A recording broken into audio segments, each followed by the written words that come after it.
Naimbitahan nga tayo sa party ng isang bagong kasal. Siyempre, magbisa tayo. Ito yung pantalon na gagamitin natin. Siyempre, pula daw or maroon. Siyempre, maroon, swak sa akin yan. Gagamit nga tayo ng belt para medyo decente tignan. Ayan, diba? Siyempre, yung relo natin na niregalo sa akin, yung MK, tapos yung silver na singsing. Paborito ko yan. At siyempre, yung hikaw natin medyo kakaiba. Ayan.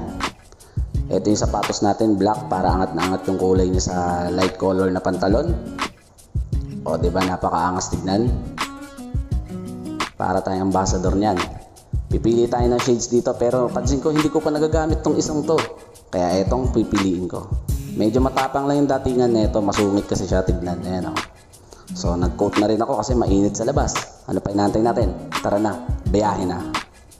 Ayan, nang bumiyahe nga kami, nalaman ko Tagaytay pala ang ruta namin. At nung nakarating kami, napakainit sa labas, kaya pinauna ko muna sila.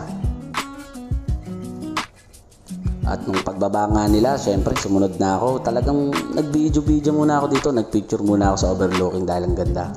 Ito yung venue namin, talagang may karaoke na dyan, may aircon na, syempre naka-wifi na. Inaantay na lang ibang bisita. At nung dumating nga, ito nga yung bagong kasal, talagang sumayaw muna sila, momentum nila yan. Napakasweet nila tignan. At ihahagis na nga yung bulaklak, ang huling makakasalo niyan, syempre sila yung next na ikakasal. Hindi sila magkakilala, kaya sana magkatuluyan din sila. At habang sumasayaw nga sila, nilabas yung pulutan, kaya namili muna ako dito at yung alak talagang nilabas na napakasarap. Shot puno. Ayan o, habang namumulutan ako, talagang party girls talaga nagsasayawan sila. Nakakaaliw silang tignan. Napapadami tuloy yung tagay ko.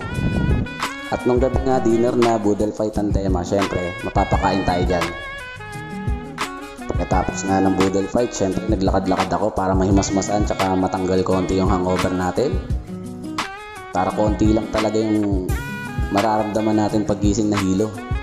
Siyempre, busog na busog din tayo, kaya lakad-lakad din para matunawan. Ayan, talagang lasing na ako. Hilong-hilo na, ang gulo na ng buhok ko. Talagang wala pang tulog gaano. At napansin ko nga sa sobrang ganda ng lugar na to, meron talaga akong hindi nagamit. Meron akong hindi nasulit, kaya pupuntahan natin.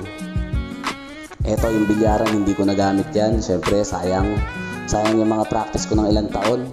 Joke. Siyempre, eto na. Yung swimming pool, siyempre, hindi rin ako nakapagdala ng pang swimming. Siyempre, napakaganda dito. Ang linaw pa mo ng tubig, oh. Grabe, oh. Yan, diba? Kitang-kita nyo, walang gumamit yan. Ito nga pala yung pangalan ng kanilang rest house. May contact number na rin dyan. Check nyo na lang sa page nila. Siyempre, pagkatapos nyan, dumiretso na ako sa aming kwarto at ako'y matutulog na. O siya, good night!